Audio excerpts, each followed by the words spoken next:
Buenas tardes, sean bienvenidos a este seminario internacional, Diálogo Jurisprudencial e Impacto de las Sentencias de la Corte Interamericana de Derechos Humanos. Este es el panel número 4, Derechos de los Pueblos Indígenas y el Derecho a la Consulta Previa, Tensiones, Desafíos y una Mirada Comparada.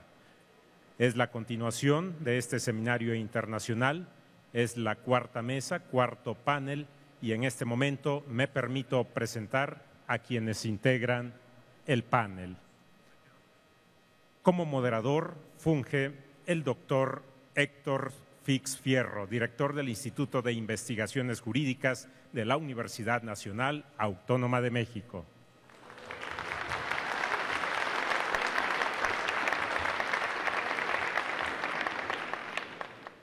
Participan el juez Humberto Antonio Sierra Porto, integrante de la Corte Interamericana de Derechos Humanos.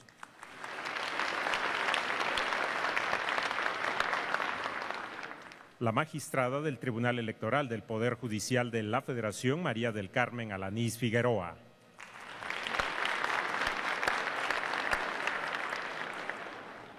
El magistrado del Poder Judicial de la Federación, Pablo Monroy Gómez.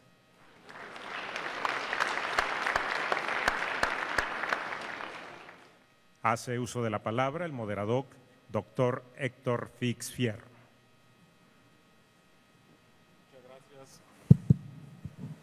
Muchas gracias, muy buenas tardes. Es para mí un honor y un placer darles la bienvenida a este cuarto panel del Seminario Internacional Diálogo Jurisprudencial e Impacto de las Sentencias de la Corte Interamericana de Derechos Humanos, que se ha organizado con motivo de la celebración en México del 48º periodo extraordinario de sesiones de la Corte Interamericana de Derechos Humanos. De acuerdo con el programa, este panel abordará el tema de los derechos de los pueblos indígenas y el derecho a la consulta previa, tensiones, desafíos y una mirada comparada.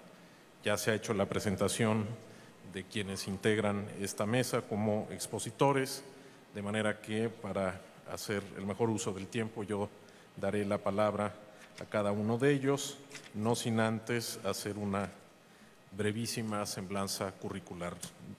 En primer lugar, intervendrá el juez Humberto Antonio Sierra Porto, de la Corte Interamericana de Derechos Humanos. Es juez de esta Corte desde este año. Fue magistrado de la Corte Constitucional Colombiana entre el 2004 y el 2012.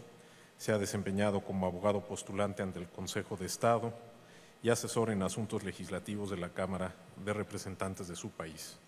Es abogado por la Universidad Externado de Colombia, especialista en Derecho Constitucional y Ciencias Políticas por el Centro de Estudios Constitucionales de Madrid y finalmente doctor en Derecho Constitucional por la Universidad Autónoma de Madrid. La mecánica que seguiremos en la mesa es que yo daré la palabra a cada uno de los expositores hasta por 20 minutos y después, de acuerdo con las instrucciones que he recibido, se abre un periodo de preguntas y respuestas que recibiré yo por escrito y que transmitiré a los expositores que vayan dirigidas.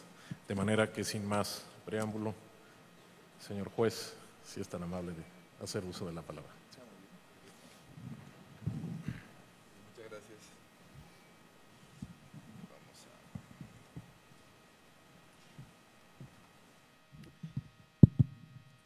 Bien, quiero que me descuenten de mis 20 minutos simplemente este espacio que quiero dedicar para agradecer la hospitalidad, el tratamiento que nos han dado en México todas las autoridades, la Presidencia de la República, la Corte Suprema, o la Suprema Corte, perdón, pero no solamente la Suprema Corte, el Tribunal Electoral, todas las autoridades en la UNAM, quien también fuimos recibidos. La amabilidad, la generosidad ha hecho que la verdad es que no nos queramos ir de este país tan agradable. Me corresponde intervenir para hacer una serie de reflexiones sobre el tema de los derechos de los indígenas, con una mención sobre el trabajo que ha hecho la Corte Interamericana pero también con el propósito de hacer referencia a algunas de las perspectivas de desarrollo, algunos de los retos que se nos presenta en materia jurídica y en los distintos aspectos que se relacionan con la temática de los derechos de los indígenas en el futuro próximo. Entonces, digamos que lo que vamos a hacer es una primera reflexión inicial sobre la teoría, sobre las distintas dimensiones que abarca la problemática de los derechos de los indígenas. Vamos, en segundo lugar, a hacer mención del panorama de los derechos de los indígenas. Cuando hablamos de derechos de los indígenas, ¿cuáles son los derechos a los cuales nos estamos refiriendo? En tercer lugar, haré mención a la jurisprudencia de la Corte, las distintas sentencias que se han producido y cuáles han sido los principales tópicos de desarrollo de la jurisprudencia.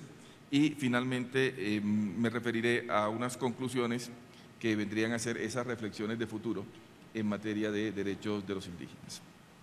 No sé si la presentación puede salir en este momento en la pantalla. Sí, muy bien.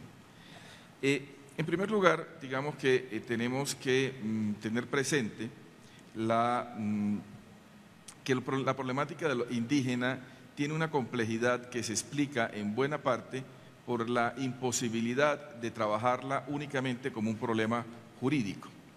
Cuando nosotros hablamos en materia de teoría general del derecho, y eso lo sabemos todos los abogados, todo tema, toda institución jurídica siempre es indispensable para poder comprenderla de manera integral, analizarla desde tres perspectivas. Es la famosa teoría tridimensional del derecho. Nosotros, cualquier institución, el divorcio, el matrimonio, el contrato, cualquier figura jurídica, para comprenderla de manera cabal, hay que analizarla desde una perspectiva filosófica, desde una perspectiva sociológica, política y desde una perspectiva normativa. Digamos, hagamos de cuenta que nosotros hacemos un círculo y en el círculo colocamos una pirámide. La pirámide la vamos a pintar de tres colores: amarillo, azul y rojo, los colores de mi bandera. Los que están en un sitio dirán, esta es un triángulo amarillo. Los otros dicen, no, es un triángulo rojo. Los otros no, es un triángulo azul. No, es medio azul y medio amarillo. Dependiendo de la perspectiva que asumamos, así veremos una parte de la realidad. Las instituciones jurídicas, para ser comprendidas integralmente, es necesario analizarlas desde las tres perspectivas que acabo de mencionar. La perspectiva filosófica, la razón de ser, por qué, para qué, las preguntas esenciales, una lógica especulativa, un énfasis en los fines últimos, en las causas primeras, es necesario para comprender esta figura. ¿Para qué es esta institución? ¿A dónde va? ¿Qué es lo que se persigue con esta figura? La perspectiva sociológica, la relación que tiene el derecho con los hechos. La perspectiva sociológica apunta a la eficacia de la disposición. ¿Se cumple? ¿No se cumple? ¿Cuál es el grado de relación que tiene con la realidad? El énfasis en los hechos. El método, esencialmente la perspectiva de la observación, estadísticas, la manera como efectivamente el derecho transforma la realidad, si se cumple, si no se cumple, cuáles son los efectos que produce la interacción entre derecho y realidad social sobre la cual operan. Es otra perspectiva. Y la tercera es la perspectiva clásica que nosotros utilizamos, que es la perspectiva normativa. Miramos las normas jurídicas y cómo resolvemos ese problema utilizando esas normas jurídicas, y el método es esencialmente el de la hermenéutica jurídica. Bien, entonces digamos que eso hace, cuando abordamos el tema de los derechos de los indígenas, siempre podemos escuchar como que cada una habla de algo diferente, tiene una perspectiva a veces totalmente diferente cuando se hablan de este tipo de asuntos. Eso esencialmente se explica porque depende del sitio donde nos ubiquemos, así vemos una parte de esa realidad. Tenemos que tener presente que para comprenderlos integralmente, para ser juristas frente a una institución específica, tenemos que mirarla a través de estas distintas ópticas. ¿De qué hablamos cuando hablamos de los derechos de los indígenas? Eso es también muy importante señalar. El panorama o las distintas facetas en las cuales se expresan los derechos de los indígenas es muy importante porque usualmente nos centramos en el tema de la consulta previa como uno de los principales manifestaciones de los derechos de los indígenas, pero se trata de muchas otras variantes, muchos otros derechos, los que se dan allí, unos más desarrollados que otros. En este momento todavía faltan algunos por desarrollar y es importante tenerlos presentes, por lo menos darle más eficacia y más fortaleza. En primer lugar, los problemas relativos al idioma. Los problemas relativos al idioma están a la orden del día. Cómo permitir que ese respeto a la identidad cultural indígena sea reflejada en derechos relativos a los aspectos lingüísticos. El tema de la propiedad de la tierra, que es un tema en el cual la Corte Interamericana le ha dado mucho énfasis, esencialmente porque es a través de este derecho donde se ha utilizado, mejor dicho, donde ha servido de fundamentación principal en materia de protección para los derechos de los indígenas, pero con toda la complejidad que esto supone.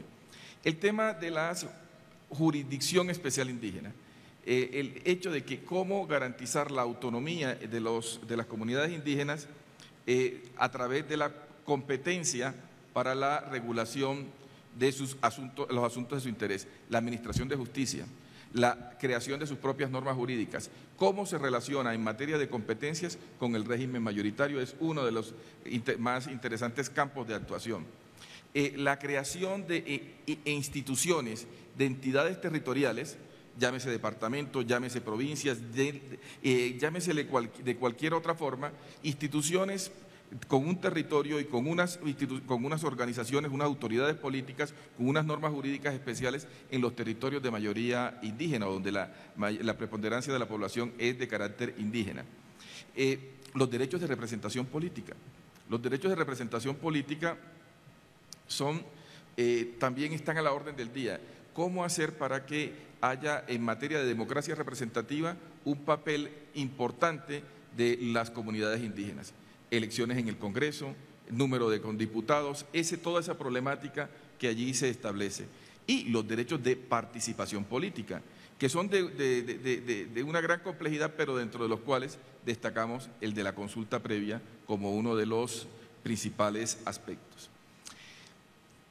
Hay otros aspectos en materia de derechos que es necesario destacar, y uno de esos, simplemente por razones de tiempo, apenas lo señalo, es lo que se denomina el tema de la etnoeducación.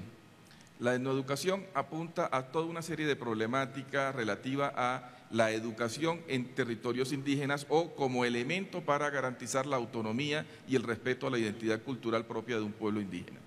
Esto tiene unas complejidades enormes, apunta desde cómo hacer para nombrar a los profesores que trabajan el tema de la educación indígena, cómo hacer para instrumentar el proceso educativo en aquellos sectores en donde hay mayoría indígena, donde no hay mayoría indígena, pero hay una representación muy importante, cómo garantizar que el proceso educativo no desnaturalice una institución y una determinada comunidad. ¿Cómo se nombran? ¿Cómo se hacen los concursos? ¿Cómo se construye el currículo? ¿Cómo se evalúa? Todos esos son, digamos, parte de la problemática que se da en este ámbito. Entonces, el panorama de los derechos de los indígenas no se limita a la consulta previa, solo que tiene como uno de sus principales mecanismos, sus principales formas de expresión, este punto. El tema indígena es un tema transversal en materia de derechos. Derechos de la mujer y derechos indígenas, derechos medioambientales y derechos indígenas, problemática social, narcotráfico y derechos de los indígenas. En fin, hay muchas variantes, política fronteriza y derechos indígenas, a los cuales se atraviesan. Son muchos los aspectos que se relacionan con este tema, sin embargo, insisto, hay unos que tienen una mayor importancia. Las decisiones de la Corte en materia de derechos de los indígenas merecen una especial mención.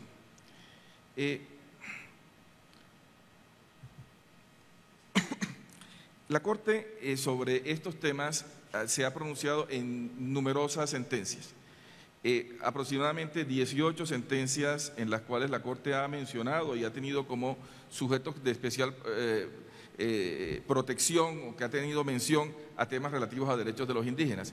Sin embargo, de esas 18 sentencias, que aquí hago la relación, simplemente se las coloco, no vamos a enumerarlas todas y cada una de ellas, Muchas de ellas, unas aparecen resaltadas aquí, las que aparecen resaltadas, son las que específicamente hacen mención a la problemática de los derechos de los indígenas. Es decir, hay sentencias en las cuales se hablan de desaparición forzosa y una de las personas que se ven afectadas son una persona de una comunidad indígena, por ejemplo, pero no es el centro de atención de la sentencia el desarrollo de los derechos de los indígenas. De las 18, hay 8 que son las sentencias que nos han servido de elemento de identificación para hacer las líneas jurisprudenciales, que son estas que aparecen en esta ilustración. A veces, vamos a ver si, no, este programa no llega tanto. Muy bien. El caso de la comunidad, a ver si puedo, sí, de la comunidad Mayacna Aguas Tigni versus Nicaragua, la comunidad Moiguana versus Surinam, la comunidad Yaxse Axa Paraguay, el caso Yatama versus Nicaragua, la comunidad Sahuayasmaza, discúlpenme los nombres, versus Paraguay, el pueblo Saramaca contra Surinam, de las más importantes. Estas dos rojas, por ejemplo, son las más relevantes para efectos de consulta previa. Comunidad Sapmoc Caset versus Paraguay y el pueblo indígena Quichua de Sarayaco. Insisto, el de Sarayaco y el de Saramaca, tal vez de las más representativas en materia de consulta previa. Bien, no hay oportunidad de entrar en detalle sobre cada una de ellas, pero sí, digamos, lo esencial. Lo esencial es cuáles son los derechos de la Convención que se han utilizado para efectos de la protección de los derechos de los indígenas.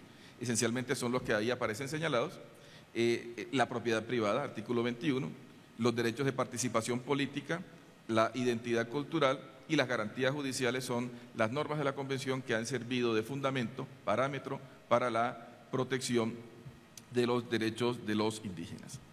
La temática ha sido muy variada, sin embargo tendríamos que centrarnos, para efectos de destacar los aspectos más importantes, lo relativo a la propiedad colectiva, la jurisprudencia sobre el carácter colectivo, la personalidad jurídica de las comunidades indígenas y las consecuencias procesales y en materia de derechos que este punto ha tenido,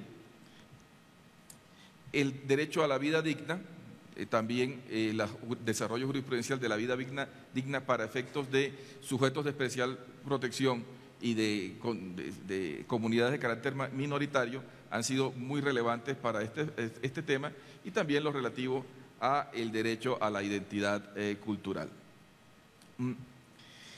En materia de propiedad colectiva, lo que ha hecho la Corte ha sido utilizar el artículo 21, que esencialmente se refiere a la propiedad privada, y ha entendido que las regulaciones garantistas que se establecen en esta norma también se aplican a la propiedad colectiva propia de las comunidades indígenas en los casos en los que este es el mecanismo que ellos utilizan. Lo clave en este punto está relacionado con lo relativo a el siguiente punto, que es la protección de las comunidades indígenas como sujetos colectivos. La lógica de entender que las comunidades indígenas como sujeto colectivo significa que no solamente se debe proteger los derechos de un indígena de manera individual, sino que cada uno de ellos puede solicitar la defensa de sus derechos colectivos, puede representar la comunidad para efectos de una eventual vulneración de derechos. Digamos que de una manera muy escueta podríamos señalar que esta línea jurisprudencial lo que ha hecho es entender a los derechos de los indígenas como una especie de derechos de tercera generación. Un derecho que pueden ser titulares, personas individualmente consideradas, colectividades, la comunidad nacional e incluso la comunidad internacional pueden ser titulares, pero también se puede exigir a personas individualmente consideradas, a sujetos, a colectividades, a un Estado en particular e incluso eventualmente a la comunidad internacional. Esa lógica muy interesante propia de los derechos de tercera generación, en unas variantes, es también la que aquí se ha señalado. Otro aspecto también muy importante en la jurisprudencia de la Corte en materia de propiedad privada es el famoso test de restricción a la propiedad privada. Cuando las restricciones, las limitaciones, las regulaciones que afectan el derecho a la propiedad colectiva son legítimas, cuando afectar la propiedad de las comunidades indígenas es aceptable. Para eso, pues, se ha establecido una lógica de argumentación, de aproximación argumental para determinar la validez en casos concretos de normas o de conductas que afectan a los intereses de las comunidades, que es ese famoso test en el cual hay una serie de etapas, una especie de criterio de proporcionalidad de las leyes que regulan estos aspectos, que se trate de leyes que hayan sido previamente establecidas y en ley, que sean necesarias, que sean proporcionales, que tengan el fin de lograr un objetivo legítimo en esa sociedad democrática y sobre todo, como último elemento, que independientemente de esos elementos anteriores, con la decisión no se elimine la comunidad, no deje de existir esta comunidad. Bien, existen otros aspectos dentro de esos tópicos. El tema de la vida digna también ha sido objeto de mucha regulación, de desarrollo a través de nuestra jurisprudencia. El concepto del derecho a la vida incluye el concepto de la vida digna. Y la vida digna de las comunidades indígenas puede verse afectada cuando se desconocen elementos constitutivos de su identidad cultural, de su historia, del medio ambiente que es indispensable para que ellos puedan tener un determinado estilo de vida. Entonces también ha sido un fundamento de especial interés. Bien, ¿hacia dónde vamos en materia de derechos indígenas? En este breve y telegráfico panorama sobre este punto. Digamos que sobre este tema en particular quiero hacer las siguientes reflexiones. La primera, lo vamos a ver más adelante, pero desde ya lo adelantamos. La consulta previa. La consulta previa plantea un gran reto y un gran problema. El problema de la consulta previa es esencialmente que la existencia del procedimiento genera un efecto erosionador de la identidad cultural indígena per se, independientemente de que sea exitoso o no. El hecho de que haya el trámite de la consulta previa supone una serie de problemas que hacen que, aunque una consulta previa no sea exitosa, es decir, a pesar de que una comunidad no acepte la realización de una obra, no acepte la intervención en su territorio, a pesar de que se dé este tipo de circunstancia, puede dar lugar a una erosión de sus derechos y de una manera muy importante. ¿Qué es lo que puede suceder?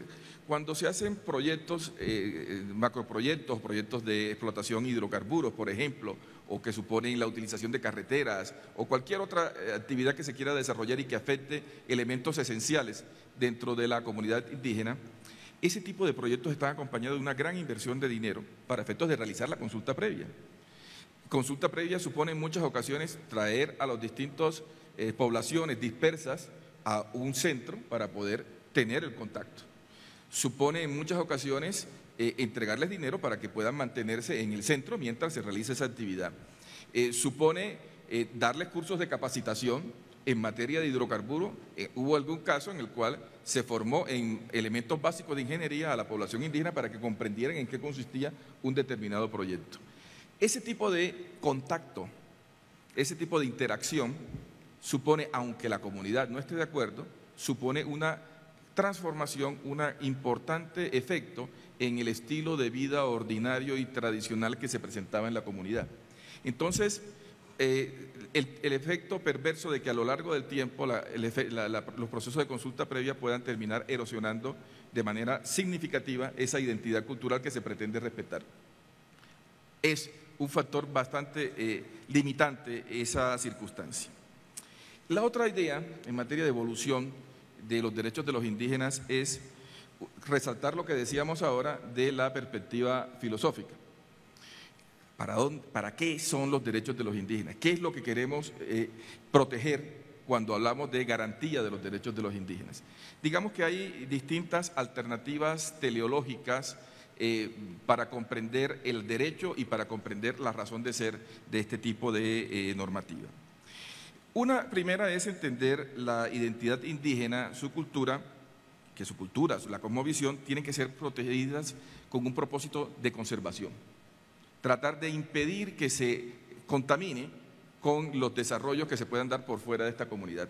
Tratar de preservar la identidad y la forma de ser indígena y que no sea alterada por efectos internos, por interacciones con la comunidad, con el mercado. La otra es entender que no, es imposible evitar que se produzcan transformaciones en la actualidad.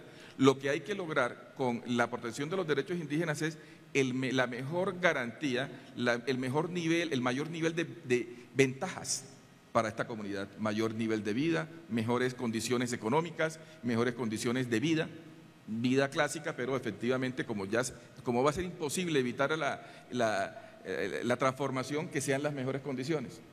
Y una tercera, que es como siempre en el derecho, la tercera alternativa, la interacción, lograr en la medida de lo posible un respeto por esa identidad, proteger esos elementos típicos tradicionales de comportamiento inveterado que permiten la identidad y al mismo tiempo garantizar unos elementos de beneficio. Como pueden ver, esto es lo esencial, tratar de ponernos de acuerdo sobre para qué es, cuál es la lógica de los derechos de los indígenas. Eso determina el alcance de la protección del derecho. Y culmino simplemente mencionando dos aspectos, ya que se me está acabando el tiempo. Ya veo al doctor Fix amenazando.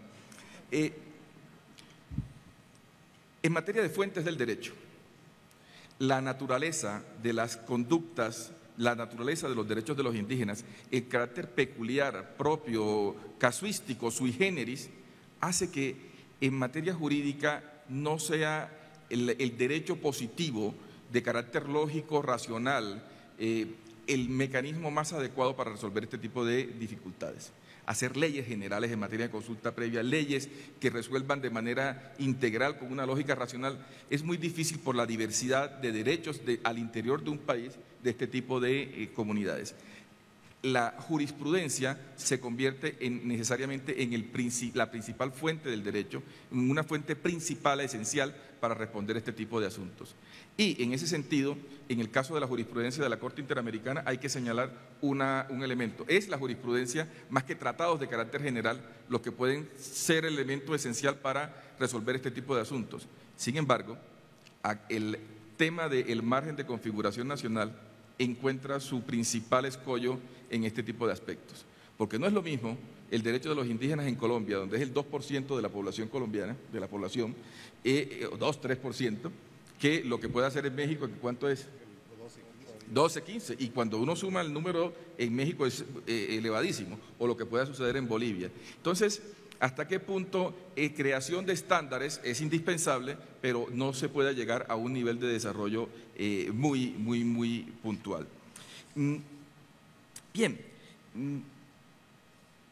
entonces digamos que esas serían las observaciones, las problemáticas que se nos están dando. El problema que tenemos de que es el protagonismo de la jurisprudencia el que tiene que darse y que hay un carácter bastante limitado en lo que se trata de derecho positivo. En fin, los derechos de los indígenas se muestran como un elemento paradigmático de los principales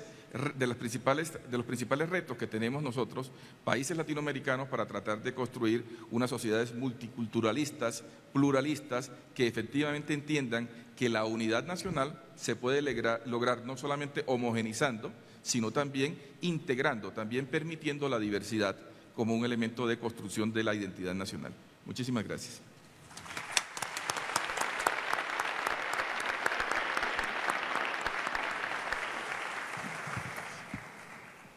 Muchísimas gracias al juez Sierra Porto.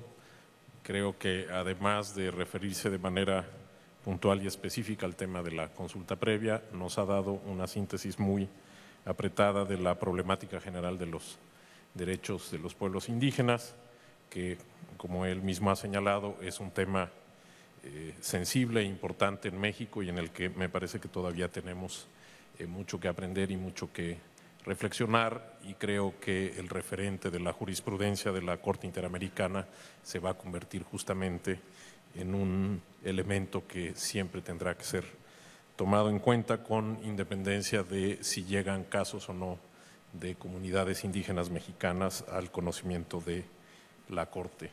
Bien, yo quisiera subrayar la gran expectativa que ha despertado este seminario. Bueno, por un lado, las sesiones de la Corte aquí en México y el seminario, que se refleja pues no solo en el numeroso público que está en esta sala, sino quienes están siguiendo esta mesa en otras partes del edificio y a través del canal Judicial de la Suprema Corte de Justicia de la Nación.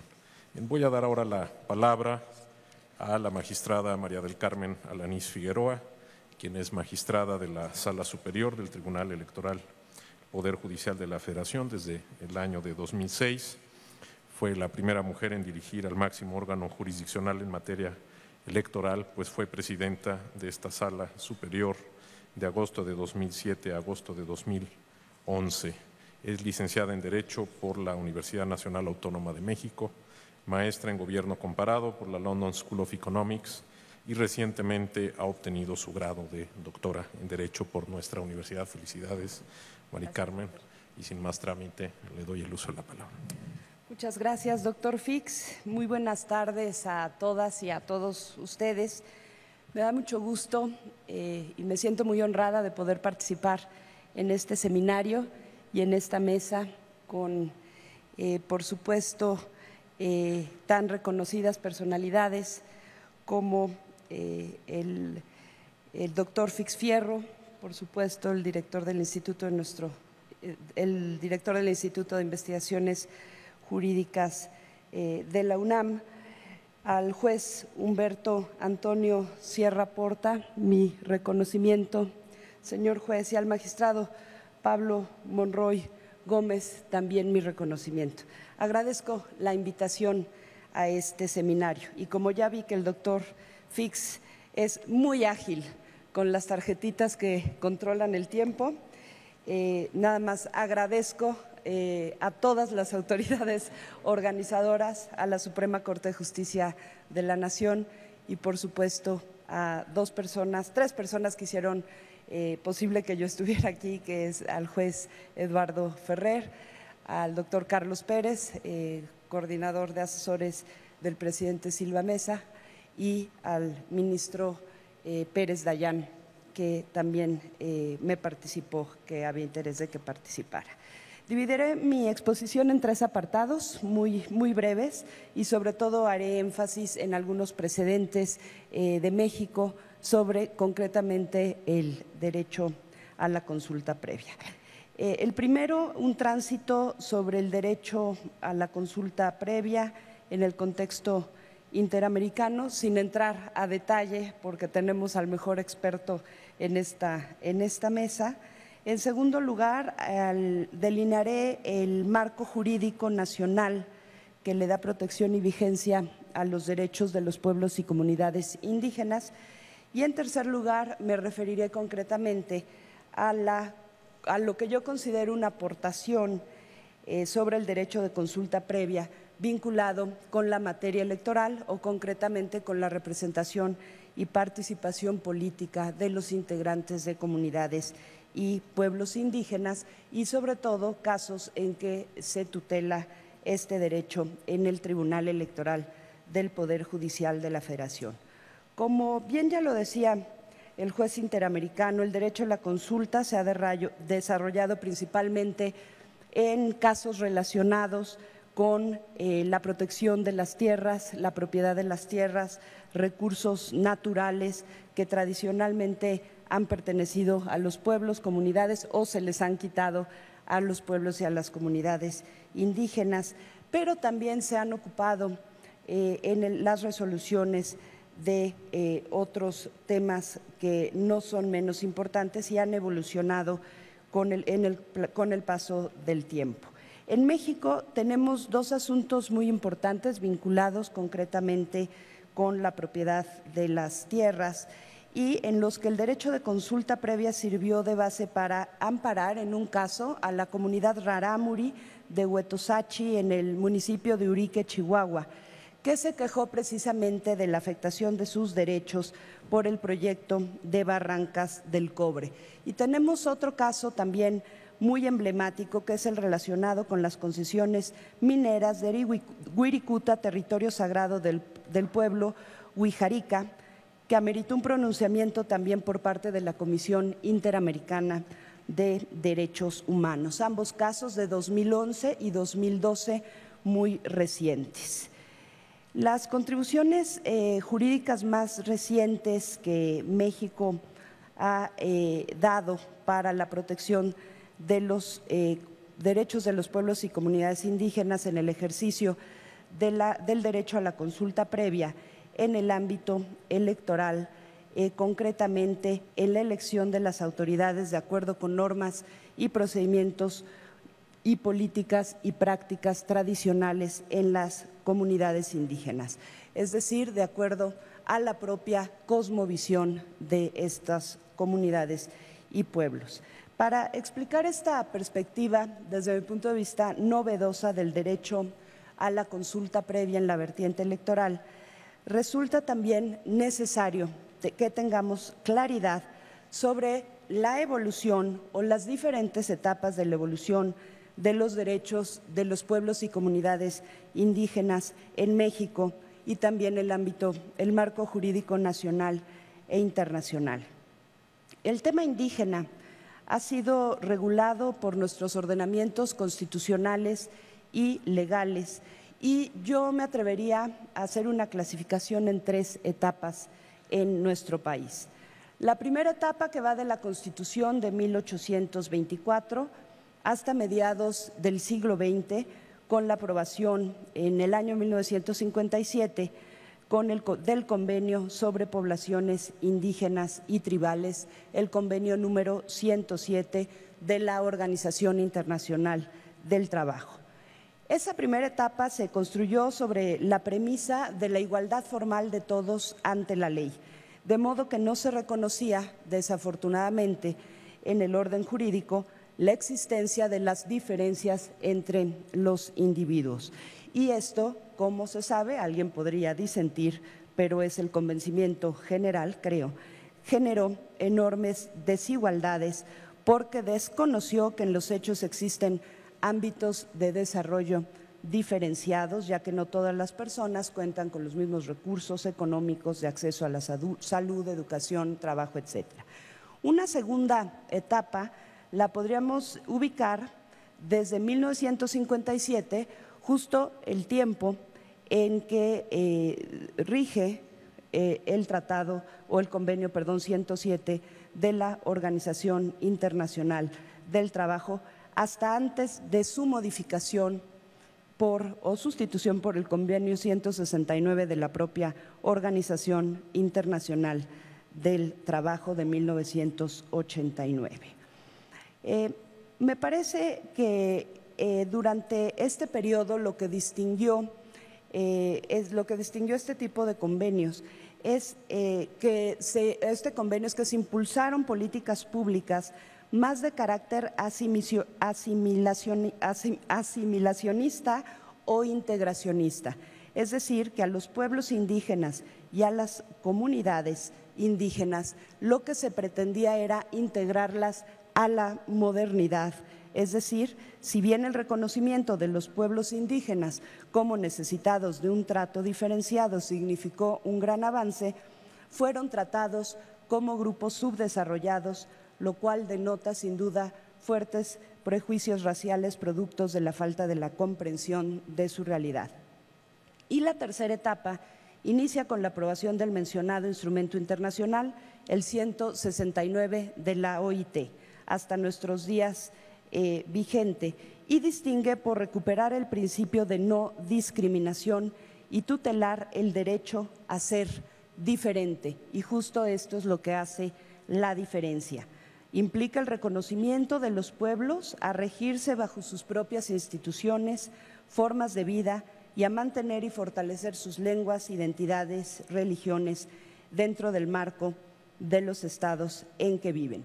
En México, esta última etapa precisamente se concretó a nivel constitucional en el año de 2001. Reconoce nuestra Constitución el derecho a la libre determinación de los pueblos y comunidades indígenas en los ámbitos social, económico, político y cultural, así como un conjunto de medidas de carácter positivo que el Estado debe realizar para garantizar la vigencia de los derechos indígenas y el desarrollo integral de sus pueblos y comunidades, esto en el artículo 2 de la Constitución. Entrando en materia, el derecho a la consulta previa está inmerso, como ya vimos, en diversos tratados internacionales. No me detendré en ellos, ya mencionaba el convenio 169 de la Organización Internacional del Trabajo, la Declaración de las Naciones Unidas sobre Derechos de los Pueblos Indígenas, adoptada por la Asamblea General en septiembre de 2007, el Pacto Internacional de Derechos Civiles y Políticos también reconoce en su artículo 27 a las personas pertenecientes a las minorías étnicas el derecho en común con los demás miembros de su grupo a tener su propia vida cultural, profesar y practicar su propia religión y a emplear su propio idioma. La Observación General 23 del Comité de los Derechos Humanos, adoptada en 1994, desarrolla precisamente los alcances de este precepto, el Pacto Internacional de Derechos Civiles y Políticos. Y esta observación también señala que los derechos culturales de estas minorías se encuentran íntimamente relacionados con sus recursos y territorios. En el ámbito interamericano, obviamente, la Asamblea General de la Organización de los Estados Americanos encargó a un grupo de trabajo la elaboración de un proyecto de Declaración Americana de los Pueblos Indígenas. Desde el 27 de febrero del 97, la Comisión Interamericana aprobó en su sesión correspondiente al 95 periodo el proyecto de Declaración Americana. Se resalta la necesidad de lograr el consentimiento informado y la participación de los pueblos indígenas en los proyectos de desarrollo de sus tierras y recursos como casos de reasentamiento. Sin embargo, no se ha logrado su aprobación, como sabemos, y creo no ser indiscreta, principalmente por la oposición de Canadá y de Estados Unidos. Como ya señalaba el artículo 2 constitucional, y regresamos al terreno nacional, específicamente en el apartado A, reconoce el derecho a la libre determinación y la autonomía de los pueblos y comunidades indígenas. El apartado B establece un conjunto de medidas de carácter positivo que tienen como finalidad garantizar la igualdad material de los indígenas y la vigencia de sus derechos y el desarrollo integral de sus pueblos y comunidades. Y dispone que las políticas públicas de la Federación, de los estados y de los municipios deben de ser diseñadas y operadas conjuntamente con ellos. Una dimensión de consulta interesante está contenida precisamente en la fracción 9 del apartado B del artículo 2 de la Constitución, que dispone que en la elaboración del Plan Nacional de Desarrollo, así como de los estatales y municipales, se deberá consultar a los pueblos indígenas e incorporar las recomendaciones y propuestas que realicen. Y me parece que poco nos detenemos en este derecho a la consulta a los pueblos y comunidades indígenas, porque se les involucra en uno de los procesos más importantes de la planeación nacional. La Constitución reconoce expresamente el derecho a la consulta previa, especialmente en el ámbito administrativo, lo cual también se fortalece a la luz de los tratados internacionales. También el artículo 1 de nuestra Constitución, al extender el catálogo de derechos humanos que gozan de la protección constitucional a los establecidos en los tratados internacionales, que configuran la libre determinación de los pueblos y comunidades indígenas. Este es el marco que rige el derecho a la consulta previa a nivel nacional e interamericano que también nos obliga. Y me concentro en los últimos minutos a estos aportes que ya adelantaba de la justicia electoral mexicana. La Sala Superior del Tribunal Electoral del Poder Judicial de la Federación, como ustedes saben, última instancia en la resolución de las controversias en materia electoral y garante de la constitucionalidad y legalidad de todos los actos y resoluciones, y también con competencia y facultades para hacer el control concreto de la Constitución o de la constitucionalidad de leyes electorales con efectos concretos. Ha conocido de diversos casos vinculados o relacionados con peticiones de comunidades indígenas, concretamente o fundamentalmente vinculado con la realización de sus elecciones para elegir a sus autoridades conforme a sus propios usos y costumbres. El primer caso fue uno muy interesante, conocido coloquialmente como el caso Cherán, que tuvo su origen precisamente en una solicitud presentada por la comunidad purépecha de Cherán al Consejo General del Instituto Electoral del Estado de Michoacán, es decir, a la autoridad electoral local, para poder elegir a sus autoridades municipales conforme a sus usos y costumbres. Le piden una opinión a la autoridad para elegir a sus autoridades conforme a sus usos y costumbres, con base en el reconocimiento constitucional de su derecho a la libre determinación. El Consejo General del Instituto Electoral de Michoacán estimó que el régimen de elección de autoridades municipales por usos y costumbres no estaba reconocido en la legislación local y que por ende concluyó que carecía de competencia para resolver la solicitud que le había sido planteada.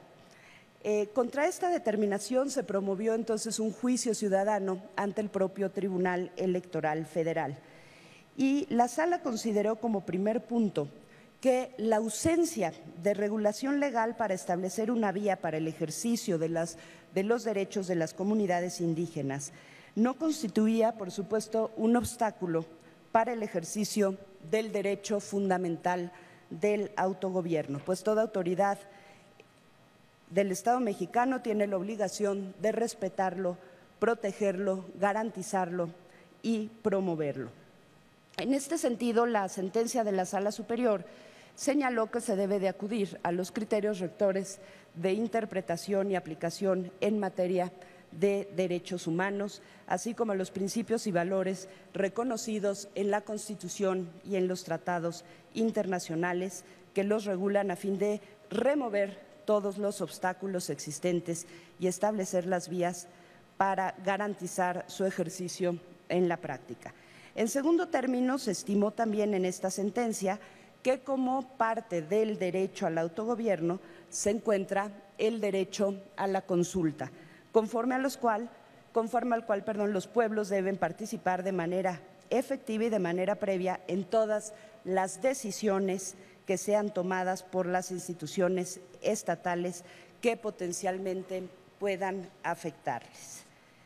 Bajo esta misma lógica, el Tribunal Electoral ordenó la realización de la consulta, la realización de las elecciones y me parece importante destacar que respecto a la vía, o sea, la consulta, se consideró que los mecanismos deben ser efectivos, lo cual implica la utilización de procedimientos adecuados como de sus instituciones representativas, a efecto de conocer en forma efectiva y directa la opinión de los afectados. Es decir, insistimos en que la consulta debería de ser incluyente, que debería de convocar a la cantidad mayor posible de los ciudadanos que pudieran participar en ese ejercicio, para que se conociera de forma efectiva y directa la opinión de los afectados.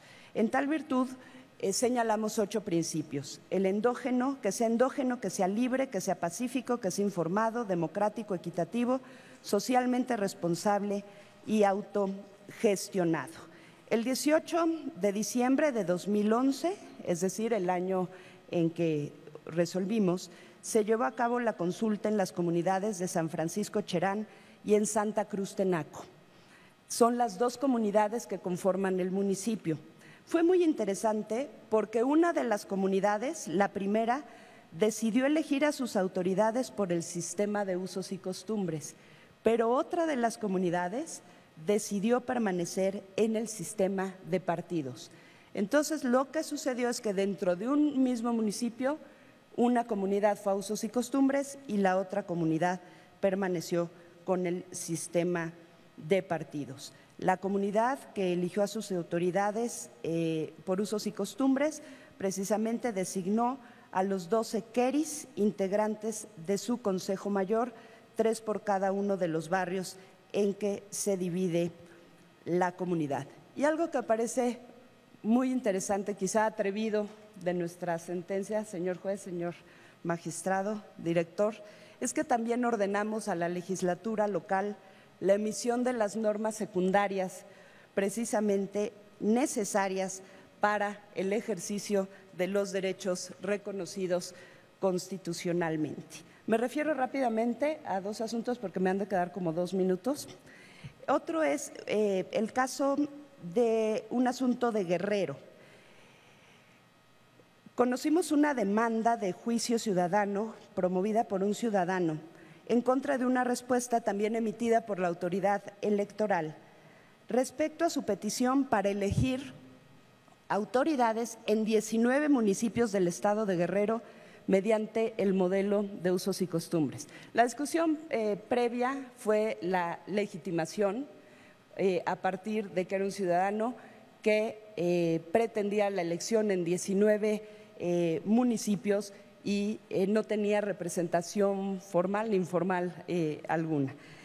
Pero superado ese obstáculo, y a pesar de que la legislación, como en el otro caso, no establece los mecanismos correspondientes, en nuestra sentencia se determinó que en San Luis Acatlán, el municipio, los pobladores, en uno de los 19 municipios al que pertenecía el ciudadano que acudió en juicio con nosotros, que los pobladores tienen derecho a que se lleven a cabo las consultas correspondientes para determinar si se optaba por la elección de sus autoridades por usos y costumbres y también para que determinaran cuáles eran esos usos y costumbres por los cuales iban a elegir a sus autoridades. Se ordenó al Consejo Electoral que dispusiera las medidas necesarias para también llevar a cabo la conciliación pertinente y las consultas directamente con los miembros de las comunidades indígenas referidas y determine si la mayoría de las comunidades deseaba ir a la elección por usos y costumbres. Actualmente el Consejo General del Instituto de Guerrero trabaja en las medidas preparatorias para celebrar las elecciones en el 2015 en el municipio de San Luis Acatlán. Me parece que estos diversos precedentes de la Sala Superior son muy relevantes porque también toman en cuenta y consideran aquellos casos de conflictos al interior de una comunidad y vinculamos a las autoridades electorales a realizar las consultas y a llegarse los elementos e investigar in situ las condiciones sociales y políticas de la comunidad. Lo que estamos haciendo es tutelar, una tutela efectiva de los derechos políticos electorales de sus miembros para realizar las elecciones conforme al derecho consuetudinario. Tenemos otro caso que nada más lo menciono para que quien les interese, que es el caso de Tanetse de Zaragoza, en el distrito Villa Alta de Oaxaca, en donde se rigen por usos y costumbres, pero durante 4 años no habían tenido elecciones de sus autoridades y el Congreso del Estado resolvía simplemente que no había condiciones para llevar a cabo esas elecciones. Ciudadanos de dicho municipio llegaron al tribunal o presentaron en el tribunal, ante el Tribunal Electoral juicios ciudadanos y lo que resolvimos es que es totalmente ajena a las costumbres de la comunidad la subsistencia de una situación prolongada de tener un administrador municipal y no los concejales que elegían ellos mismos y que la autoridad electoral no había obrado diligentemente al limitarse al concluir la falta de condiciones para la celebración de las elecciones. El criterio de derecho a la consulta fue citado precisamente por la Corte Interamericana de Derechos Humanos, en este caso, en el caso del pueblo indígena quichua de Saracayú versus Ecuador, resuelto en junio del 2012, y es el caso al que se refería el día de hoy por la mañana el presidente García Sayán. Es decir, también está involucrada la conciliación. Tenemos otros casos muy relevantes e interesantes que están a su disposición en la página web del Tribunal Electoral del Poder Judicial de la Federación, alguno que involucra, por ejemplo, la institución del tequio, que se exige, bueno, todos ustedes seguramente saben qué es el tequio, pero lo interesante es que se exige que paguen el tequio para poder aspirar a algún cargo de autoridad dentro de los municipios. En un caso ordenamos también una consulta, pero lo que estaba detrás en la impugnación de las agencias municipales que no pudieron votar porque se argumentaba que no habían pagado el tequio, lo que querían era llegar a formar parte de la autoridad municipal para corregir un problema porque los recursos no les llegaban a esas agencias municipales y entonces consideraban que se les estaba violentando su derecho político de participación, de representación y de participación en la conformación de la autoridad. En conclusión, el derecho a la consulta para el Tribunal Electoral del Poder Judicial de la Federación ha constituido una vertiente fundamental del derecho a la libre determinación de los pueblos y comunidades indígenas. Muchas gracias.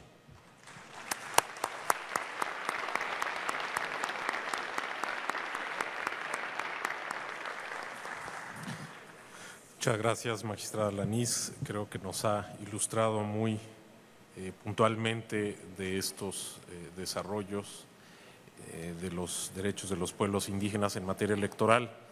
Yo creo que cuando se aprobó la reforma constitucional del año 2001, casi nadie pensó que al final una vertiente de los derechos de los pueblos indígenas iba a incidir en lo electoral con una gran diversidad de cuestiones, y este es un efecto de haber reconocido, de haber incorporado al orden jurídico nacional el sistema de elecciones por usos y costumbres, lo cual implica que se involucren en última instancia las máximas autoridades jurisdiccionales del país en la materia.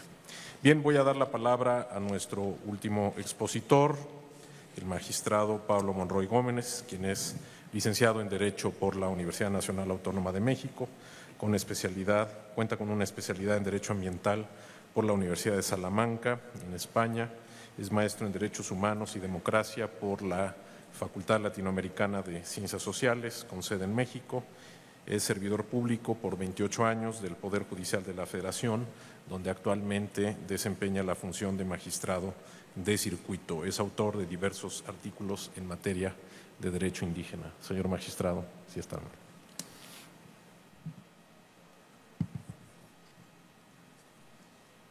Muchas gracias, señor moderador.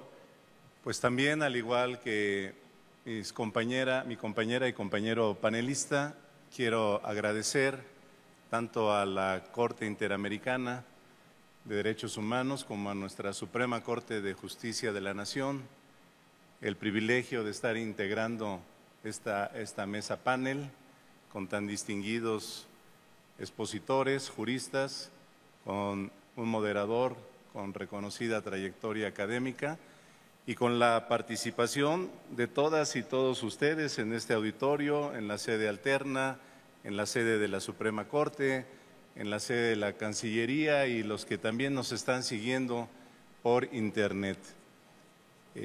La única preocupación que yo tendría en lo personal es que pueda cumplir con un papel de portavoz, de ser portavoz de mis compañeras y de mis compañeros juzgadores en todos los ámbitos, que hemos asumido este tema de los derechos indígenas de una manera comprometida, constructiva a través de nuestras resoluciones. Y también ser portavoz de los jueces tradicionales, de los jueces indígenas, que cada día son más en nuestra República, que cada día están aportando su labor y pues precisamente hablando de tequio, una labor que en muchas ocasiones es una retribución a la comunidad y lo hacen sin ningún emolumento de por medio, porque se considera que es un servicio a la colectividad. Bien, Aprovechando las magníficas exposiciones que han ya delineado un panorama muy completo de lo que son los derechos indígenas, algunos de sus problemas, yo voy a referirme entonces, iba aquí ya cribando mi material para referirme puntualmente a algunos criterios jurisprudenciales y sobre todo a la manera en que se han ido construyendo esos criterios jurisprudenciales, tesis.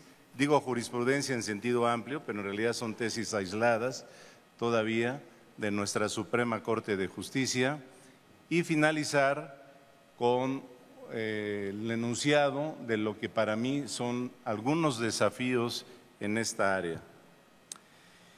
Hoy en la mañana, en la primera mesa, se habló mucho del diálogo jurisprudencial que está construido, que está sustentado en un pluralismo constitucional.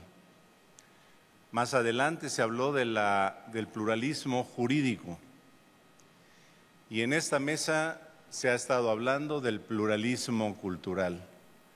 La decisión del constituyente permanente en el caso de México, desde la reforma de 1991, la reforma constitucional y después la de 2001, es reconocer la composición pluricultural, dice el enunciado constitucional, de la nación mexicana. No habría el tiempo para discutir si es realmente de la nación o si es del Estado como organización política, es decir, si es un Estado pluricultural que reúne a varias naciones, a varias comunidades identificadas por lazos culturales y por territorios y por mitos compartidos, cosmovisiones compartidas, o si es la nación. Pero bueno, estamos hablando de un pluralismo cultural y en ese sentido creo que el elemento común entre estos pluralismos es que cada uno de los interlocutores de los diálogos que se pueden dar, que se pueden abrir en estos pluralismos, cada uno de los interlocutores está legitimado en sí mismo, está con una fuente de legitimación propia para poder sostener este diálogo. Y esto me parece de vital importancia cuando hablamos de los derechos indígenas y cuando hablamos de la relación que debemos guardar con los pueblos y comunidades indígenas. Es decir, estas comunidades, estos pueblos originarios, como en lo particular me gusta a mí denominar, en el caso de México sobre todo, estos pueblos originarios tienen una fuente de legitimación que no obedece al Estado mexicano. Es una fuente de legitimación propia que incluso el propio constituyente mexicano está reconociendo, no está otorgando. La palabra creo que tiene un gran significado conceptual y una gran trascendencia. Se está reconociendo a los pueblos y comunidades originarias de este país y no se le está otorgando un estatus determinado. Sin embargo, y aquí ya se ha enunciado, sin embargo, en este diálogo entre estas diversidades culturales existen muchas tensiones. Existen puntos de tensión muy fuertes y me quiero referir a uno de ellos, ya se han enunciado varios aquí, pero me quiero referir al que surge precisamente en relación con el derecho a la consulta. Subyace en el derecho a la consulta, a mi modo de ver, subyace una tensión entre cosmovisiones, una occidental que concibe los proyectos de desarrollo y sobre todo los megaproyectos con una lógica distinta a la lógica de los pueblos y comunidades originarias. Y ahí tenemos una tensión de primer orden, tenemos una tensión verdaderamente que plantea unos desafíos que ya han sido anunciados y que, a mi modo de ver, son las tareas que tenemos que asumir en estos días venideros. Mientras la cosmovisión occidental en esta concepción de megaproyectos ven a la tierra como un insumo más dentro de su proyecto, para los pueblos y comunidades originarias, la tierra tiene otro significado, la tierra tiene otro simbolismo. La tierra, incluso se le llama en algunas regiones la Pachamama, es la que da sustento al ser humano. Es donde el ser humano encuentra los satisfactores materiales, pero además se establece una relación incluso de tipo sagrado con los territorios. Entonces la pregunta es, ¿cómo vamos a acercar estas dos visiones? ¿Cómo vamos a acercar, cómo vamos a resolver estas dos lógicas que de entrada parecerían que se excluyen totalmente? Además, no solamente hay estos valores culturales y simbólicos para los pueblos originarios. En el fondo, la cosmovisión de los pueblos originarios parte de una relación del ser humano con la naturaleza, del ser humano con la generación en la que pertenece y con las generaciones venideras. Y esto también marca una diferencia sustantiva, una diferencia fundamental en este encuentro de cosmovisiones.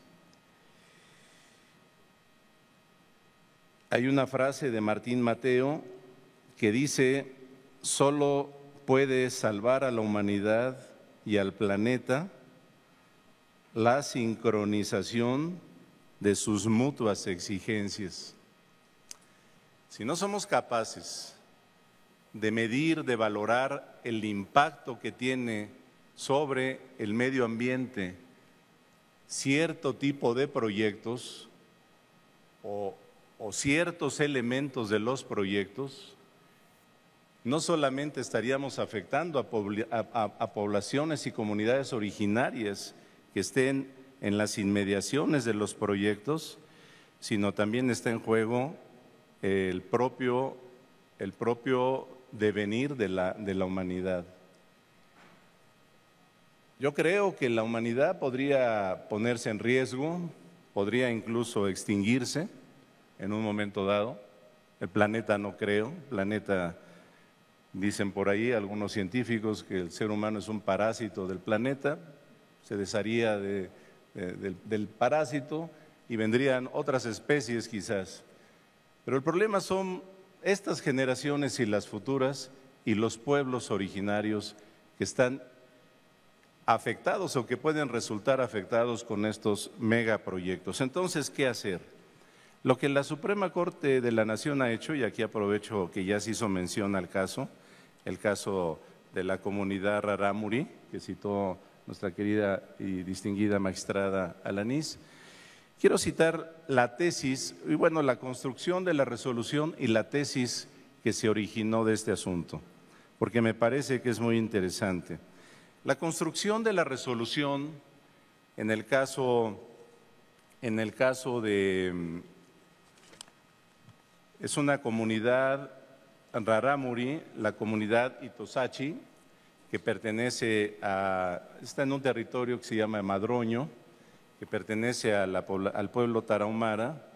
Es un caso en donde quedó marginada de un proyecto ecoturístico, Barrancas del Cobre, construcción de un teleférico, y quedaron marginadas. La Corte hace uso de su facultad de atracción, asume la jurisdicción del caso, amparo en revisión, el amparo en revisión 781 del 2011, y lo resuelve con base precisamente en lo que ya se refería aquí, al artículo 2 constitucional, pero el apartado B. Esto me parece muy interesante, me parece muy relevante. El apartado A es una serie de derechos derivados del reconocimiento de la autodeterminación y autonomía de los pueblos y comunidades indígenas. Pero el apartado B El apartado B contiene una serie de políticas públicas que tienen que llevarse a cabo con la consulta y la participación de los pueblos y comunidades indígenas. Y esto abre el tema de la exigibilidad y, en su caso, justiciabilidad de los derechos sociales, económicos y culturales. Este es un tema extraordinario. Esos derechos que se consideraron programáticos hasta hace muy poco tiempo y que ahora se consideran plenamente exigibles y justiciables, y que se ha derrumbado de una vez por todas el mito de que son derechos caros, de que son derechos muy onerosos, que no pueden ser llevados a cabo. Para eso tenemos el principio de progresividad, que es el que rige a los derechos humanos, entre otros. Y a veces los derechos civiles y políticos son tan caros o más caros que los derechos económicos, sociales y culturales. Acabado ese mito, y ya en el contexto de la exigibilidad y justiciabilidad, la Corte construye su resolución y presenta esta tesis, sostiene esta tesis en su resolución. La omisión de crear el Consejo Consultivo Regional a que se refiere el decreto tal publicado en el Periódico Oficial de Chihuahua viola los principios de legalidad y los de participación y consulta reconocidos en favor de aquellas. El otro asunto al que me quiero referir es el asunto del pueblo yaqui, del pueblo de Bicam en Sonora, afectado con la construcción del acueducto Constitución, allá en el estado de Chihuahua, digo de Sonora, ahora estamos en Sonora. Antes de eso, yo quisiera referirme a buenas prácticas y malas prácticas dentro de la consulta. Tenemos el dato de un proyecto bastante extenso, el proyecto eoloeléctrico del corredor eólico del Istmo de Tehuantepec. Como ustedes saben, el Istmo de Tehuantepec es esa franja angosta de nuestra República, una zona en donde se cruzan los vientos, incluso se llama la ventosa en esa región, y aprovechando ese paso de los vientos, se decide un proyecto de tipo eólico para la generación de energía verde, energía no tan contaminante. Visto así, el proyecto no tendría ninguna objeción. Sin embargo, ya bajando al detalle, bajando al punto fino, pues el proyecto ha sido cuestionado por una serie de organizaciones de pueblos y comunidades originarias del Istmo de Tehuantepec por varias razones, pero resumiendo, dado lo acotado del tiempo del que disponemos, es que en ese proyecto no se está tomando en cuenta el beneficio para los pueblos y comunidades cercanas al proyecto. Vean ustedes nada más estas cifras. Según datos de la Asociación Mexicana de Energía Eólica, hasta el año 2014, de los 28 parques construidos o proyectados, 3 de ellos pertenecerían a la Comisión Federal de Electricidad, 5 a empresas privadas nacionales, 3 serían mixtos y 17 corresponderían a empresas extranjeras de capital privado. El problema no termina ahí. El problema es que de todas estas empresas dedicadas, la mayoría de ellos le va a dar el servicio, el abastecimiento de energía a empresas privadas que están invirtiendo en los proyectos. Luego entonces, lo que se podría esperar es que esa energía verde no va a satisfacer, no va a hacer partícipe a las comunidades y pueblos originarios de sus ventajas, sino que estarían destinados a las propias empresas privadas. Yo creo que en este sentido no podemos apoyar posiciones fundamentalistas de que no se hicieran proyectos de desarrollo, de que hubiera una oposición de por sí a priori a los megaproyectos, pero sí a través de la consulta y de la participación de los pueblos y comunidades originarias, estar pendientes de que los beneficios, primero de que no vieran los perjuicios que pusieran en riesgo a la comunidad, segundo, de que los beneficios también alcanzaran a las comunidades y los pueblos originarios de manera preponderante. Las tesis que surgieron en el asunto del pueblo yaqui también son muy interesantes. Comunidades y pueblos indígenas, cualquiera de sus integrantes puede promover juicio de amparo en defensa de los derechos fundamentales colectivos. Aquí ya la Corte se hace eco de toda esta reforma que hemos vivido en materia constitucional y de derechos humanos y reconoce la posibilidad, la legitimación de cualquier persona que pertenezca a un pueblo o comunidad para promover un juicio de amparo, que es el medio de defensa, uno de los medios de defensa más utilizados en favor de los derechos humanos. Y sobre todo, poder ejercer derechos colectivos. Se está aquí ya dejando atrás esa concepción individualista del derecho, en donde solamente se le da titularidad para poder ejercer acción ante los tribunales al individuo que tenga un interés jurídico. Esta es una construcción jurídica que se acerca, que recoge ya el concepto del interés legítimo y que entonces abre una puerta extraordinaria a los pueblos y comunidades para poder hacer valer los derechos constitucionales interamericanos que están contenidos en los diversos ordenamientos. Quiero terminar con lo que considero que es uno de los problemas de la consulta.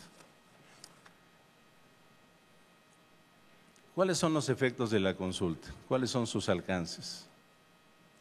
¿Qué sucede si se lleva a cabo la consulta ahora con el pueblo yaqui? Y el pueblo yaqui dice, no estamos de acuerdo en que se desvíen las aguas para ese acueducto que va a surtir a la ciudad de Hermosillo. No estamos de acuerdo. Si la consulta tiene el efecto de paralizar la obra, la consulta al pueblo que diga no estamos de acuerdo con la obra, ¿tendría ese efecto? En la propia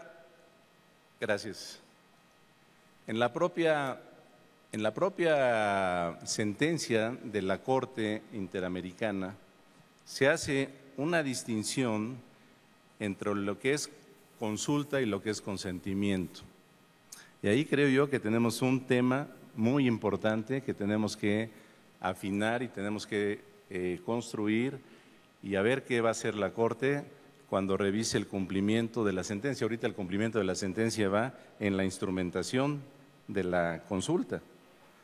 O sea, una consulta que no se hizo, se ordenó que se haga, pero ¿qué pasa si el pueblo? Creo yo que en esto, y no me dejarán mentir, y si no me corrigen por favor, creo que en esto hay dos posiciones. Que tratándose de un megaproyecto, de una considerable obra, la consulta no tendría el efecto de que el pueblo o comunidades originarias estén, si no están de acuerdo, se pare el megaproyecto. Yo creo que no debe ser así. Precisamente si se trata de un megaproyecto, yo creo que tendría que reconsiderarse ese megaproyecto si hay un resultado de una consulta con planteamientos, con peritajes del daño que se va a causar con ese megaproyecto. El otro criterio es, si la obra no tiene las dimensiones de un megaproyecto, entonces, aunque el pueblo o comunidad originaria se resista, se puede llevar a cabo la obra. Estos son los problemas que se van a presentar en el futuro inmediato en relación con la consulta. Y termino, si me permite, señor moderador, es medio minuto, con una propuesta, con una proposición. Creo que estamos en un momento muy propicio para que se pueda armar un seminario, un diálogo entre cortes, un diálogo en donde estén presentes representantes de pueblos y comunidades originarias, en donde abordemos todos estos aspectos de la consulta. Son muchos los aspectos que tiene la consulta, ya los mencionaban por acá de manera enunciativa.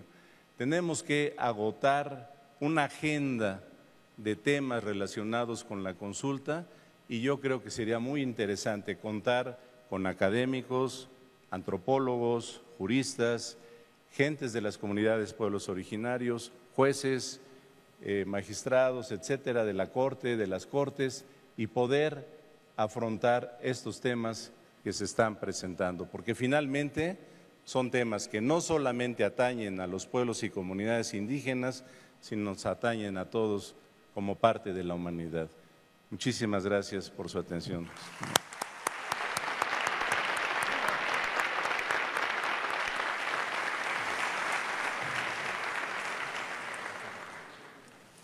Muchísimas gracias, señor magistrado. Hemos tenido 3 espléndidas exposiciones y además los 3 expositores han sido muy rigurosos con el tiempo. Ustedes habrán visto que los organizadores no me pasaron tarjetitas rojas, no había necesidad, de manera que tenemos ahora unos pocos minutos para la sesión de preguntas y respuestas. Ya han llegado algunas preguntas y entonces yo daría la palabra por 3 minutos a cada expositor para contestar las preguntas o hacer algún comentario adicional que crean procedente en el mismo orden que tuvimos las exposiciones. Le pediría entonces al juez que dé respuesta en los términos que él considere apropiados a las preguntas que le llegaron. Por favor.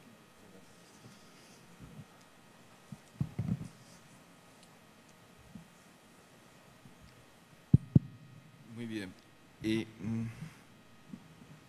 Hay una inquietud muy interesante a propósito de la relación entre la consulta previa con los derechos de participación política. Plantea la relación entre estos 2 temas es uno de los grandes aspectos que tenemos que tener presente para preservar los derechos de los indígenas como un elemento que efectivamente permita proteger los derechos de estos sectores de la sociedad. ¿Qué pasa? En América Latina han existido una serie de sectores sociales que históricamente han estado excluidos de la participación política, del protagonismo en las decisiones y no han sido tenidos en cuenta en las decisiones que han tomado los grupos mayoritarios. En esa perspectiva, digamos que la existencia de la consulta previa puede ser entendida como un derecho que tiene como propósito incluir a las comunidades indígenas en la sociedad. Sectores que tradicionalmente habían sido excluidos, se pretende con mecanismos como este que sean incluidos. Una sociedad inclusiva, la consulta previa es de alguna manera un mecanismo de democracia representativa. Más que democracia representativa, es de democracia participativa. Es la forma de participar en las decisiones del Estado. Eso es magnífico. Y eso en unas determinadas condiciones, un Estado no solamente hace bien en reconocerlo, sino que tiene la obligación de hacerlo. Pero hay una serie de requisitos esenciales para que pueda darse esa lógica de decisión. ¿Cuál? Pues que sea una minoría. ¿Qué sucede cuando se trata de mayorías, como sucede en algunos países? Ya plantea unas dificultades de primer orden. El hecho de que la consulta previa, y en particular, y en general los derechos de los indígenas, se han visto desde una perspectiva como un mecanismo de inclusión, como un mecanismo de participación política, como un mecanismo de democracia representativa, ha generado un fenómeno muy interesante, y es que otro tipo de comunidades que también han sido históricamente relegadas intentan utilizar ese tipo de mecanismos también para ser considerados, ser respetados y ser protagonistas en ese fenómeno de inclusión. La comunidad rom, magnífico, las comunidades afros en algunos países utilizan el mismo régimen jurídico de las comunidades indígenas para también ser considerados y tener voz dentro del Estado. Esto está muy bien, insisto, también es un excelente mecanismo. El problema está en que esto está generando una dinámica de inflación del fenómeno indígena, del fenómeno racial, del fenómeno de minorías, que tiene como propósito buscar acceso a las políticas de Estado a través de este tipo de asuntos. El riesgo en este punto está esencialmente en que se extienda tanto la consulta previa, la titularidad de la consulta previa, que simple y llanamente se ponga en riesgo su eficacia. Eso ha sucedido en algunos países en donde simple y llanamente ya no es solamente la comunidad afro por el aspecto grupal, porque tiene unas condiciones similares a las que tienen las comunidades indígenas, sino simplemente por ser una comunidad afro, está solicitando los beneficios y las exigencias propias de los derechos de los indígenas, y dentro de estas las relativas a ser considerados para efectos de decisión. Bien, entonces digamos que en ese sentido sería el comentario a propósito de esa inquietud. Me hablan de los derechos religiosos. El derecho religioso es uno de los temas más delicados dentro de la temática amplia, como hemos visto, en materia de derechos de los indígenas. Un caso famoso que me correspondió a mí decidir en su momento era el caso de una comunidad indígena en la cual estaba divididas en porcentajes casi que iguales entre un sector que respetaba y seguía los usos, la práctica religiosa, histórica y tradicional de esa comunidad. Pero había otro sector igualmente importante dentro de esa comunidad que era evangélica, tenía una dinámica en ese sentido. Y eso determinaba y tenían propiedad colectiva, tenían los elementos étnicos comunes, vivían en la misma región y había un producto de disgregación de la comunidad en el sentido en que cada uno estaba organizándose de manera totalmente diferente. ¿Qué hacer allí? En ese tipo de problemas tan complejos, o el planteamiento que usted señalaba, se requiere cambiar el cauce de un río para una mega obra. La solución, al margen del caso concreto, depende en buena parte de la filosofía, del telos que uno tenga, del modelo de desarrollo que uno considere que sea indispensable en este caso. Una comunidad indígena que deba ser preservada a todo lugar, una comunidad que puede ser modificada, pero que eso le genere mejores condiciones de vida, o una comunidad en la cual solamente se permitirían aquellas modificaciones que, mejorando sus condiciones, no supongan su eliminación. Son criterios que son los que, dependiendo del que se adopte, así van a ser las soluciones que se puedan dar en un momento dado. Hay dos lógicas, y eso es importante señalarlo, para resolver los problemas de consulta previa. Cuando uno mira las fuentes del derecho y las fuentes del derecho internacional para resolver problemas en materia de consulta previa, digamos que tenemos que tener de una manera muy clara las dos grandes lógicas que se están dando en este momento. La de la OIT, la del Convenio 169 y la Declaración de Derechos de los Indígenas de las Naciones Unidas, obedecen una lógica diferente.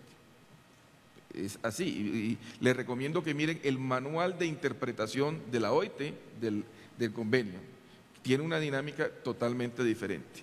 Eso, digamos, es las dos causas dentro de los cuales se está moviendo en este momento la jurisprudencia y la tendencia para resolver este tipo de conflictos. No me quiero extender más, creo que me pasé de los 3 minutos. Muchísimas gracias. Pues han llegado muchas preguntas. Yo pediría la comprensión de quienes se han tomado el trabajo de hacerlas llegar, que no se podrán contestar todas, pero yo las voy a pasar a los expositores y quizá a través del correo electrónico que están proporcionando pudiera establecerse algún diálogo con los expositores. Entonces, estas las voy a pasar también al juez y estas pido que se las pase al magistrado. Daría yo la palabra ahora sí por unas intervenciones muy breves, a la magistrada Lanís y después al magistrado Monroy. Gracias, doctor Fix, y muchas gracias a quienes hacen estas preguntas. Son varias y sobre muy distintos temas. Trataré de dar una respuesta global, pero estoy a sus órdenes de manera personal para abundar sobre los temas que les interesan. Retomando la eficacia de la consulta previa en los casos contenciosos que ha resuelto el Tribunal Electoral, a mí me parece, en primer lugar, que debemos destacar en estos casos particulares que involucran a ciudadanos de pueblos y comunidades indígenas o colectivamente a la propia comunidad indígena, que son ellos los que a partir de un conflicto interno, a partir también de los usos y costumbres que rigen la vida política de sus comunidades, han decidido acudir a un tribunal para que, conforme a sus usos y costumbres, resuelva el conflicto de la selección de sus autoridades. Pero nosotros, para juzgar con esta perspectiva intercultural, tenemos que allegarnos de todos los elementos que nos permitan conocer, en primer lugar, en su cosmovisión, cuáles son esos usos y costumbres por los que rigen a sus autoridades. Y tratar de entenderlos. Lo último que podemos hacer es imponer decisiones que se alejen de esas prácticas consuetudinarias que, lejos de resolver el problema, estaríamos agravándolo, y más en un tema que involucra la elección de su autoridad. Nosotros, o hablo por mí en lo personal, he visto la consulta previa también, o he interpretado la eficacia, la utilidad también de una consulta previa. Por supuesto, es el derecho de las personas de que se les consulten sobre qué es lo que quieren en su cosmovisión, pero para el juzgador también es una herramienta para conocer sus normas, sus prácticas ancestrales.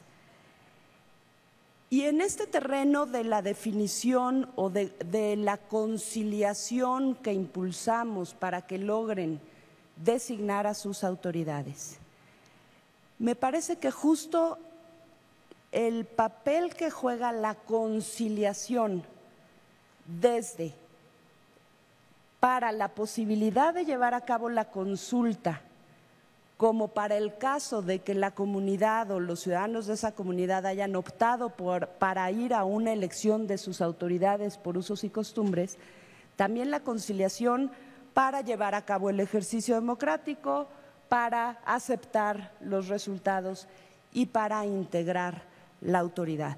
Entonces, yo veo en la consulta previa, además, fundamentalmente es el derecho de las personas a que se les consulte sobre alguna determinación que puede afectarlo en la esfera de sus derechos. Pero como juzgadores, además, conocemos, porque muchas veces llegan los casos sin que nosotros conozcamos cuáles son esas prácticas ancestrales o usos y costumbres por las que eligen a sus autoridades, en este caso en particular, y la eficacia de la consulta previa para su realización es también la conciliación y para la consecución del fin que se persigue con la actuación del tribunal. Me preguntan también si han sido eficaces en los casos que ha conocido el Tribunal Electoral las consultas para llegar al cometido último, que es la elección de las autoridades. Yo les diría que sí, en términos generales ha sido eficaz. Por un lado, no repito, conocer sus prácticas, sus usos, sus costumbres, pero por otro lado también estas consultas previas han servido para identificar inclusive otro tipo de problemáticas que tengan en la comunidad y dar parte e involucrar a las autoridades competentes, como el caso que de manera muy breve esbocé, que involucraba intereses económicos o no dispersión de recursos económicos a las agencias municipales.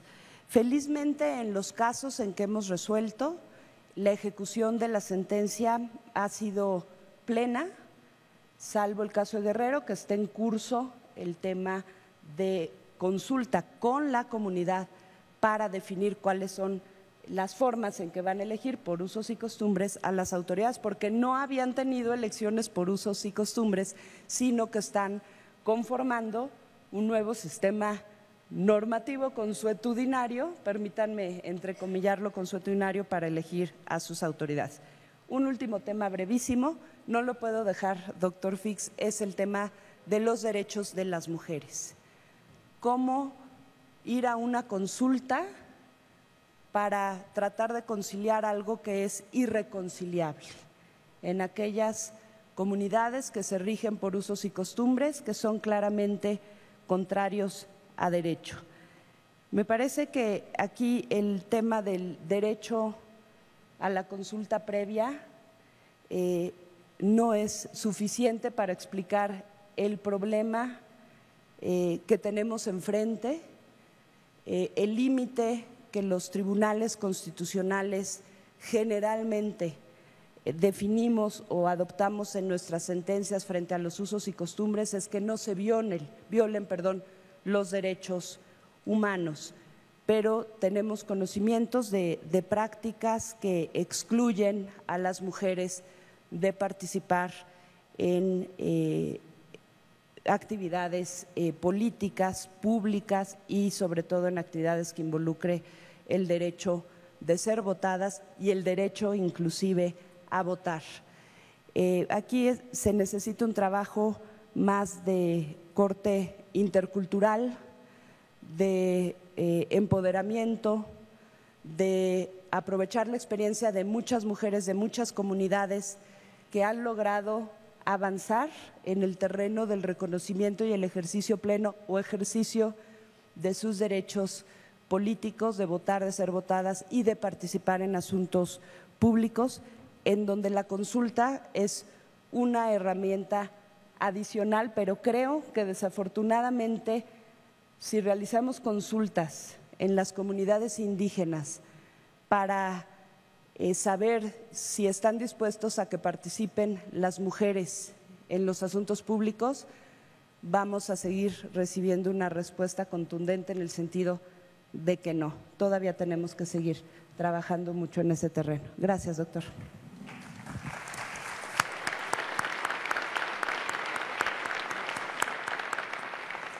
Muchas gracias, magistrada. Ya estamos sobre el tiempo. Doy unos minutos al magistrado Monroy. Gracias. Muchas gracias, doctor Fix. Bueno, una de las preguntas que me formulan es si hace falta una ley reglamentaria del artículo 2 constitucional. Bueno, en realidad, recuerden, como todos sabemos, la reforma constitucional deja precisamente ya a los estados la facultad de reglamentar el artículo 2 constitucional, de tal manera que la facultad ya está establecida. Algunos estados ya lo han hecho, otros todavía están pendientes de hacerlo. Sin embargo, a mí me preocupa una cuestión en esto de las leyes reglamentarias, porque la ley reglamentaria tiene por objeto precisar con más detalle los principios, los derechos generales que están contenidos en la Constitución en este caso. Y muchas veces ahí en la formulación del detalle es en donde producto de una falta de diálogo intercultural, que es muy necesario, pues todavía operan muchos prejuicios, todavía operan desconocimientos sobre los pueblos y comunidades originarios. Y entonces la ley reglamentaria se convierte en una serie de candados y en una serie de imposiciones que no corresponden en esencia a la cosmovisión de estos pueblos y comunidades originarias.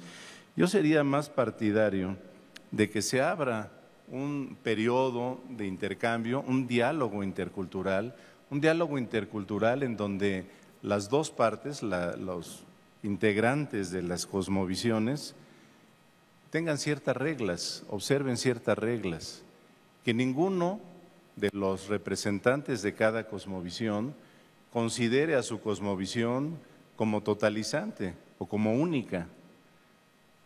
Ninguno de los dos, porque si partimos de esa concepción de que mi cultura es la única y la que debe predominar, ya no hay diálogo, se acaba el diálogo. Yo creo que el primer tema, y eso lo trabaja mucho Boaventura Santos, es reconocer que mi cultura, que mi cosmovisión está incompleta y que otras culturas me pueden ayudar a mí a completar. Y es en ese terreno intermedio entre las culturas donde podemos construir no solamente diálogos, sino procesos armónicos entre las distintas cosmovisiones. La otra pregunta que me llama la atención es en el sentido de si en las cinco resoluciones del 30 de enero de 2013, la Suprema Corte de Justicia de la Nación eliminó el derecho del indígena a tener defensor con conocimiento de lengua y cultura, derecho previsto en el artículo 2 constitucional y en la nueva ley de amparo. Ello no fue actuar en contra del pro homine. Bueno, yo desconozco estas tesis, la verdad, yo creo que están vigentes los derechos a contar con un intérprete y con un traductor. Hoy en la mañana se decía, no se han anulado, que yo sepa. Desconozco la verdad este dato, pero me alarmaría mucho y creo que no hubiera pasado desapercibido que se hubiera dado marcha atrás en esto que es un derecho mínimo, un derecho mínimo. Luz Collier en una obra narra el caso de un indígena que se va de migrante a Estados Unidos, habla una de las tantas variantes del idioma mije, no había ninguna persona que lo pudiera traducir y la persona cuando era interrogado acerca de un delito que se le imputaba, la persona sonreía porque le hablaban en un idioma que no conocía, ¿no? Que se quedaba sonriendo y tal. Y para no alargarme, las autoridades del centro de reclusión consideraron que ante esa actitud de no hablar, no contestar, de reírse cuando se le hacía alguna pregunta, lo consideraron perturbado de sus facultades mentales y estuvo sujeto a un tratamiento psiquiátrico por muchos años, hasta que un día se topó con otro recluso que sí hablaba la variante del mije y en su lengua, en su idioma, le preguntó su nombre y él dijo, no, yo no me llamo así. Yo no soy esa persona que están enjuiciando por ese delito que me estás diciendo, ni siquiera era la persona. Entonces, me parece que sería un retroceso muy grave y la verdad no creo que haya sido así. Resoluciones del 30 de enero del 2013 no creo que hayan ido, ni que se hayan dado, ni mucho menos en ese sentido. Y por último, ¿cuál es su opinión respecto al cambio de estatus del Nevado de Toluca? Confieso mi absoluta ignorancia acerca de este tema, en qué consistiría este cambio de estatus. Me voy a dar a la tarea de investigar y con mucho gusto le voy a contestar a quien formuló la pregunta, se la agradezco mucho.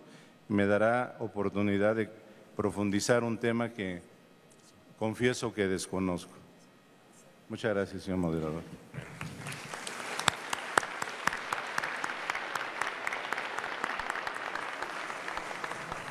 Muchísimas gracias, señor magistrado.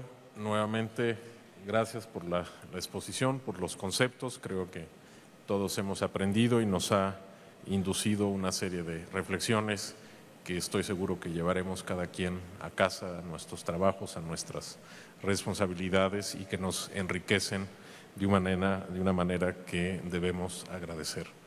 Por mi parte es todo. Muchas gracias por su atención. Buenas tardes.